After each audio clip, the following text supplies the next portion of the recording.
So I've been in Turkey for the past 3 weeks, and I'd done some flights in the past year when I've been having long COVID, but they were mainly due to necessity rather than choice, doing visa runs when I was in Colombia and then eventually flying back to the UK so I could continue my recovery at my mum's house.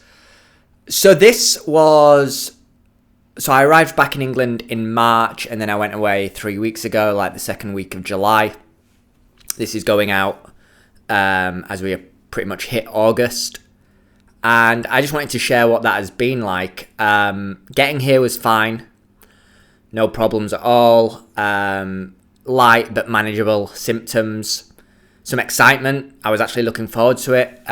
Whereas before, anytime I had to do anything, there was just pure dread. But this felt a lot more natural. Of course, there was some anticipation that was going to happen. But for the most part, things went smoothly. Great on the flight. Great getting to my Airbnb. But I came to Turkey when it was going through one of the highest heat waves it'd been through in my lifetime, 50 years perhaps. I'm not too sure on the data, but it was bloody warm. That's all you need to know. It was hitting around about 45 degrees Celsius, which I think is like 105 Fahrenheit, if you're watching this in the Fahrenheit world. And after a day or two in Turkey, things got a little bit intense. The fatigue was not fun.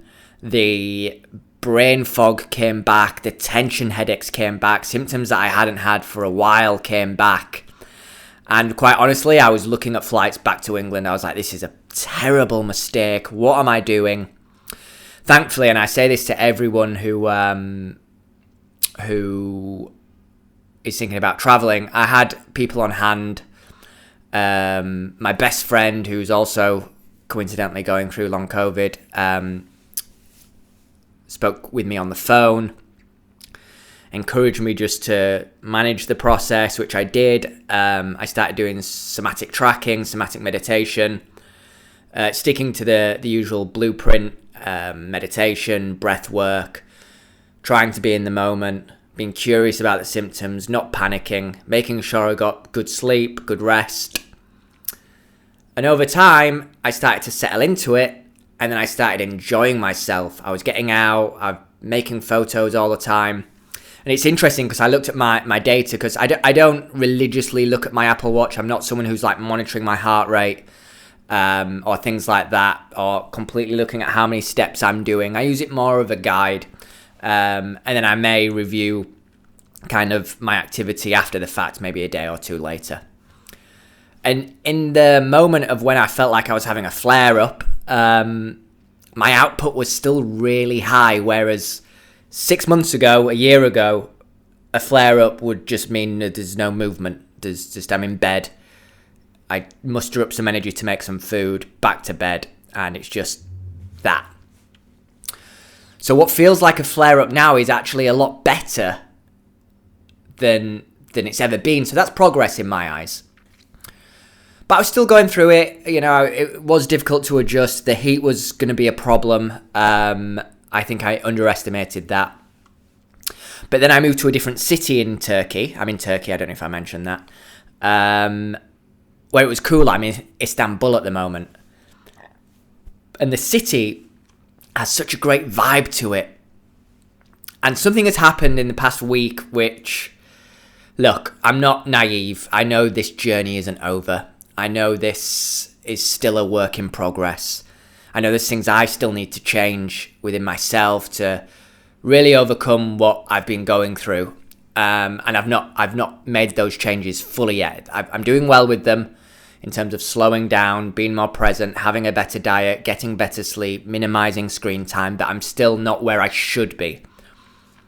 So until I master all that, you know, we will go through this. But this past week, I have not had energy like this since I can't remember when. And I mean, like, before I would go out, I'd do my morning walk and that'd be it for a bit. You know, symptoms would come, I'd have to maybe just chill for a few hours. But now I'm coming in and I'm like, why have I come back? Like, I've still got so much more to give. And now I've done a lot of research, mainly from people who've been through this, rather than medical research, because I just can't be bothered. And I see people, you know, I don't want to jump the gun and start running before I'm jogging. That not literally, just figuratively. So I don't want to push too hard and end up going back. But this energy, now today I've done 12,000 steps. I've cooked a meal. I've made lots of photographs. I've been out in the sun. I've done some work. I'm now making this video. This is 7 o'clock at night. And I don't know if you're sensing this, but there is energy that I thought had gone forever. And I don't know how long this feeling will last. I'm sure there's going to be. I don't want to put a downer on it and be like, I know there's going to be a return to the symptoms, but at the same time, I don't want to be too naive where if and when those symptoms do come back, it's too much of a shock to me and I get disappointed and that just makes it worse. So I want to kind of be realistic in all of this. But the point I'm making is the journey of being away this past 3 weeks has been tricky, difficult, challenging, but 100% worth it. 100%. I'm going back to England on Tuesday. You know, it'll be nice, but I'm loving being away. I'm loving it. You know, those who know me knows I was traveling before I got sick, and I felt that buzz. You know, I feel this trip. I had one conversation with an Indian lady. It's beautiful, to be fair, but it kind of reminded me of myself. I feel the past since I got COVID in 2021, I just feel slowly I'd lost myself to the point I'd forgotten, in a way, who I was. I don't completely forget who I was, but I'd forgotten certain elements of my personality because they'd just gone due to being ill. And I remembered in this moment having this conversation that, you know, I'm an outgoing, very open, social, extroverted. I love meeting new people. I love learning about people's stories. I love sharing my own story. I love that human interaction. And I think just by the nature of what has been happening, I'd given up on that subconsciously without realising. And this trip has just been a reminder of who I was before I got ill. Now, I've not recovered. Like I say, if you've watched the video and listened, it's been a challenge. There was times where it felt worse before it got better. But I'm in a moment now, one day before going back, feeling the best I have felt in a very, very, very long time. So I'm not here to tell you to go out and book a vacation, book a holiday. I don't know where you are on your journey. And I'm not a medical expert. I'm just some regular dude who was living his life and then got this terrible illness and shit went sideways, right? But if you're in a stage of recovery where you are doing more, you're not bedbound, and you've got that urge where it's like, I could go away, but I don't know. So there's some fear, natural fear. Try and listen to that part of you, because that part of you is real, that's saying maybe you could go away. Because you know, if you've been in this, there was a time when you weren't saying that. There was no part of me that was like going, maybe I could go away. Like, it was like, maybe I could go downstairs, you know? So yeah, I just wanted to share that with you. Not made a video for a while. I make these videos if and when. I'm not that serious about this channel, but it felt right to do a video now. So yeah, if you've been on holiday, vacation, how's it been for you? Let me know.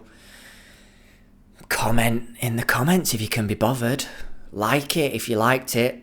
Can you still dislike? I don't know if you can, but if you can and you did dislike it, dislike it. Subscribe or don't subscribe.